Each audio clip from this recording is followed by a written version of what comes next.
Dear students, today we will discuss about new National Policy on Education 2020 ਜਿਸ ਦੀ ਚਰਚਾ ਅੱਜ ਪੂਰੇ ਦੇਸ਼ ਵਿੱਚ ਹੋ ਰਹੀ ਹੈ। ਦੇਸ਼ ਭਰ ਦੀਆਂ ਯੂਨੀਵਰਸਿਟੀਆਂ, ਕਾਲਜ, ਐਜੂਕੇਸ਼ਨਲ ਇੰਸਟੀਟਿਊਸ਼ਨਸ ਵਿੱਚ ਵੱਡੇ ਪੱਧਰ 'ਤੇ seminars, workshops, webinars, discussions and meetings ਹੋ ਰਹੀਆਂ ਨੇ ਐਕਸਪਰਟਸ ਦੇ ਨਾਲ, ਕਿਉਂਕਿ 1986 ਤੋਂ ਬਾਅਦ ਐਜੂਕੇਸ਼ਨ ਦੀ ਹਿਸਟਰੀ ਦੇ ਵਿੱਚ 34 ਸਾਲਾਂ ਦੇ ਲੰਬੇ ਅਰਸੇ ਤੋਂ ਬਾਅਦ ਐਜੂਕੇਸ਼ਨ ਪਾਲਿਸੀ ਇੰਪਲੀਮੈਂਟ ਹੋ ਰਹੀ ਹੈ। ਐਜੂਕੇਸ਼ਨ ਦੇ ਸਟਰਕਚਰ ਵਿੱਚ, ਪੈਟਰਨ ਵਿੱਚ, ਸਿਸਟਮ ਦੇ ਵਿੱਚ ਬਹੁਤ ਵੱਡੇ ਪੱਧਰ 'ਤੇ ਚੇਂਜਸ ਆ ਰਹੀਆਂ ਨੇ। ਸੋ ਆਓ ਅੱਜ ਆਪਾਂ ਡਿਸਕਸ ਕਰੀਏ new national policy on education 2020। ਸਭ ਤੋਂ ਪਹਿਲਾਂ ਨਿਊ ਐਜੂਕੇਸ਼ਨ ਪਾਲਿਸੀ ਲਿਆਉਣ ਦੀ ਜ਼ਰੂਰਤ ਕਿਉਂ ਪਈ? ਐਜੂਕੇਸ਼ਨ ਦੇ ਫੀਲਡ ਵਿੱਚ 1986 ਵਿੱਚ ਨੈਸ਼ਨਲ ਪਾਲਿਸੀ ਔਨ ਐਜੂਕੇਸ਼ਨ ਬਣੀ ਸੀ। ਇਸ ਤੋਂ ਬਾਅਦ 91-92 ਵਿੱਚ ਮਾਈਨਰ ਚੇਂਜਸ ਦੇ ਨਾਲ ਇਸੇ ਪਾਲਿਸੀ ਨੂੰ ਰਿਵਾਈਜ਼ ਕੀਤਾ ਗਿਆ।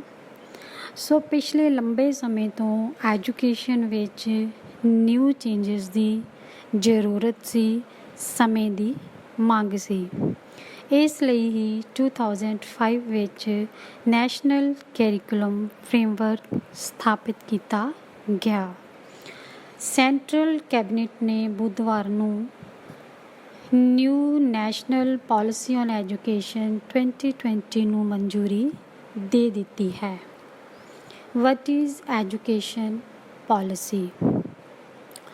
ਐਜੂਕੇਸ਼ਨ ਪਾਲਿਸੀ ਇੱਕ ਸਟਰਕਚਰਲ ਫਰੇਮਵਰਕ ਹੁੰਦਾ ਹੈ ਜੋ ਪੂਰੇ ਦੇਸ਼ ਵਿੱਚ ਸਿੱਖਿਆ ਦੀ ਦਿਸ਼ਾ ਤੈਅ ਕਰਦਾ ਹੈ।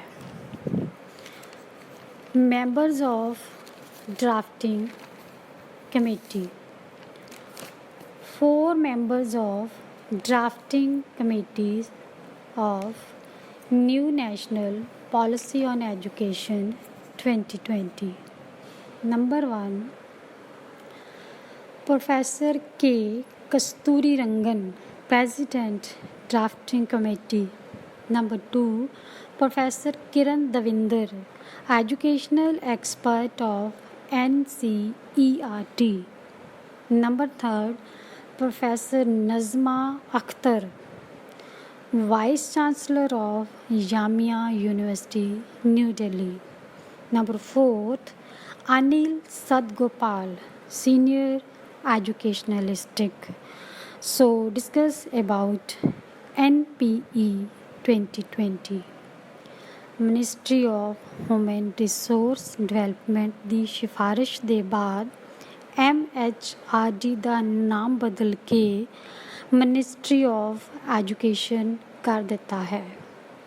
ਇਹ ਫੈਸਲਾ ਦਿੱਲੀ ਵਿੱਚ ਹੋਈ ਕੈਬਨਿਟ ਦੀ ਮੀਟਿੰਗ ਵਿੱਚ ਲਿਆ ਗਿਆ ਹੈ ਅਤੇ ਮੋਦੀ ਸਰਕਾਰ ਨੇ ਨਿਊ ਐਜੂਕੇਸ਼ਨ ਪਾਲਿਸੀ ਨੂੰ ਮਨਜ਼ੂਰੀ ਦੇ ਦਿੱਤੀ ਹੈ।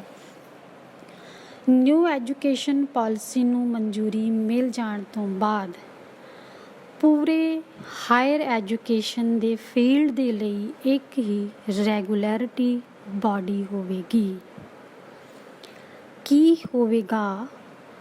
Teacher students ratio. New education policy ਦੇ ਮੁਤਾਬਿਕ ਆਉਣ ਵਾਲੇ ਸਮੇਂ ਵਿੱਚ ਟੀਚਰ ਸਟੂਡੈਂਟਸ ਰੇਸ਼ੋ 130 ਹੋਵੇਗਾ। ਨਵੀਂ ਐਜੂਕੇਸ਼ਨ ਪਾਲਿਸੀ ਵਿੱਚ ਕਹਾਣੀ, ਰੰਗਮੰਚ, ਸਮੂਹਿਕ ਪਾਠ, display of pictures, writing skills and language empowerment 'ਤੇ ਜ਼ੋਰ ਦਿੱਤਾ ਜਾਵੇਗਾ। ਇਸ ਨੀਤੀ ਦੇ ਅੰਤਰਗਤ ਨੌਜਵਾਨਾਂ ਨੂੰ ਰੋਜ਼ਗਾਰ ਦੇ ਨਵੇਂ ਮੌਕੇ ਪ੍ਰਦਾਨ ਹੋਣਗੇ ਅਤੇ ਰੋਜ਼ਗਾਰ ਪ੍ਰਾਪਤ ਕਰਨ ਵਿੱਚ ਵੀ ਆਸਾਨੀ ਹੋਵੇਗੀ, ਕਿਉਂਕਿ ਸਕਿੱਲ ਡਿਵੈਲਪਮੈਂਟ 'ਤੇ ਜ਼ਿਆਦਾ ਜ਼ੋਰ ਦਿੱਤਾ ਗਿਆ ਹੈ। Main focus on online education, online work। New education policy ਦਾ ਐਲਾਨ ਕਰਦੇ ਹੋਏ ਸਰਕਾਰ ਨੇ ਕਿਹਾ ਹੈ ਕਿ ਉਹ ਆਨਲਾਈਨ ਐਜੂਕੇਸ਼ਨ ਅਤੇ ਆਨਲਾਈਨ ਵਰਕ 'ਤੇ ਜ਼ਿਆਦਾ ਜ਼ੋਰ ਦੇਵੇਗੀ, ਜਿਸ ਲਈ ਦੇਸ਼ ਭਰ ਵਿੱਚੋਂ 100 ਯੂਨੀਵਰਸਿਟੀਆਂ ਚੁਣੀਆਂ ਜਾਣਗੀਆਂ ਜਿਹੜੀਆਂ ਪੂਰੀ ਤਰ੍ਹਾਂ ਆਨਲਾਈਨ ਐਜੂਕੇਸ਼ਨ 'ਤੇ ਜ਼ੋਰ ਦੇਣਗੀਆਂ ਅਤੇ ਆਨਲਾਈਨ ਐਜੂਕੇਸ਼ਨ ਅਤੇ ਆਨਲਾਈਨ ਵਰਕ ਦਾ ਜਿਹੜਾ ਇਹ ਫਰੇਮਵਰਕ ਤਿਆਰ ਕਰਨਗੀਆਂ। ਹਾਇਰ ਐਜੂਕੇਸ਼ਨ ਹੋਵੇਗੀ ਆਸਾਨ।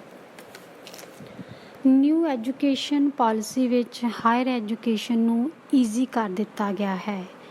ਇਸ ਵਿੱਚ ਨੌਜਵਾਨਾਂ ਨੂੰ ਹਾਇਰ ਐਜੂਕੇਸ਼ਨ ਪ੍ਰਤੀ ਉਤਸ਼ਾਹਿਤ ਵੀ ਕੀਤਾ ਜਾਏਗਾ ਅਤੇ ਹਾਇਰ ਐਜੂਕੇਸ਼ਨ ਹੁਣ ਪਹਿਲਾਂ ਦੇ ਮੁਕਾਬਲੇ ਆਸਾਨ ਹੋ ਜਾਵੇਗੀ।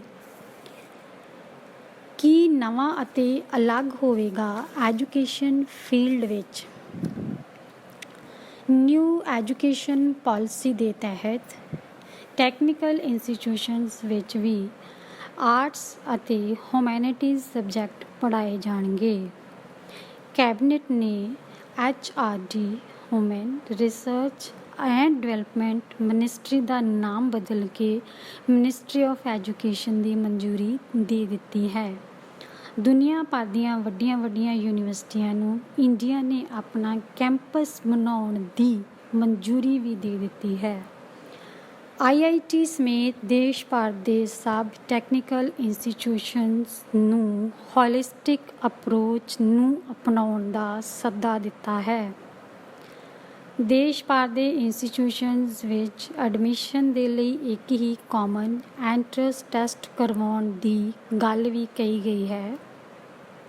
ਇਹ ਐਗਜ਼ਾਮਸ ਨੈਸ਼ਨਲ ਟੈਸਟਿੰਗ ਏਜੰਸੀ ਕਰਵਾਏਗੀ। ਵਿਦਿਆਰਥੀ ਹੁਣ ਰੀਜਨਲ ਲੈਂਗੁਏਜਸ ਵਿੱਚ ਵੀ ਆਨਲਾਈਨ ਕੋਰਸ ਕਰ ਸਕਣਗੇ। 8 ਮੇਨ ਰੀਜਨਲ ਲੈਂਗੁਏਜਸ ਤੋਂ ਇਲਾਵਾ ਕੰਨੜ, ਉੜੀਆ ਅਤੇ ਬੰਗਾਲੀ ਵਿੱਚ ਵੀ ਆਨਲਾਈਨ ਕੋਰਸ ਲਾਂਚ ਕੀਤੇ ਜਾਣਗੇ, ਜਦੋਂ ਕਿ ਅੱਜ ਕੱਲ੍ਹ ਆਨਲਾਈਨ ਕੋਰਸ ਕੇਵਲ ਇੰਗਲਿਸ਼ ਅਤੇ ਹਿੰਦੀ ਵਿੱਚ ਹੀ ਉਪਲਬਧ ਹਨ। ਸਕੂਲਾਂ ਵਿੱਚ ਪੜ੍ਹਾਈ ਸਟਰਕਚਰ ਵਿੱਚ ਕਿਸ ਤਰ੍ਹਾਂ ਦਾ ਬਦਲਾਅ ਦਿਖਾਈ ਦੇਵੇਗਾ? New structure of education in schools. New structure 5+3+3+4। ਇਸ ਵਿੱਚ ਆਂਗਣਵਾੜੀ ਪ੍ਰੀ ਸਕੂਲ ਵਿੱਚ ਪਹਿਲੇ 3 ਸਾਲ ਲੱਗਣਗੇ ਅਤੇ ਬਾਕੀ 12 ਸਾਲ ਸਕੂਲਿੰਗ ਐਜੂਕੇਸ਼ਨ ਵਿੱਚ ਲੱਗਣਗੇ। ਸੈਕੰਡਰੀ ਸਟੇਜ ਮਲਟੀ ਡਿਸਿਪਲਿਨਰੀ ਸਟੱਡੀ 'ਤੇ ਜ਼ਿਆਦਾ ਸਟ੍ਰੈਸ ਦਿੱਤਾ ਗਿਆ। ਇਹਦੇ ਵਿੱਚ ਕ੍ਰਿਟੀਕਲ ਥਿੰਕਿੰਗ 'ਤੇ ਜ਼ਿਆਦਾ ਸਟ੍ਰੈਸ ਹੋਵੇਗਾ। ਵਿਸ਼ਿਆਂ ਦੀ ਚੋਇਸ ਦੇ ਵਿੱਚ ਫਲੈਕਸੀਬਿਲਿਟੀ ਹੋਵੇਗੀ। ਸਟੂਡੈਂਟਸ ਆਪਣੇ ਇੰਟਰਸਟ ਦੇ ਅਕੋਰਡਿੰਗ ਜੋ ਸਬਜੈਕਟ ਹੈ ਚੂਜ਼ ਕਰ ਸਕਣਗੇ। ਮਿਡਲ ਸਟੇਜ 3 ਈਅਰ 'ਤੇ ਮੇਨ ਫੋਕਸ ਦਿੱਤਾ ਜਾਏਗਾ science, arts, social sciences and humanities 'ਤੇ। ਪ੍ਰੈਪਰੇਟਰੀ ਸਟੇਜ 3 ਈਅਰ ਦੇ ਵਿੱਚ ਮੇਨ ਜੋ ਫੋਕਸ ਹੋਏਗਾ ਉਹ ਹੈ Playway study, Playway method, activity based method, interactive way of learning. Fundamental stage 5 year activity based learning and multi level play of learning 'ਤੇ main focus ਜਿਹੜਾ ਉਹ ਹੋਵੇਗਾ। ਬੋਰਡ ਦੀਆਂ ਪ੍ਰੀਖਿਆਵਾਂ ਦਾ ਕੀ ਹੋਵੇਗਾ?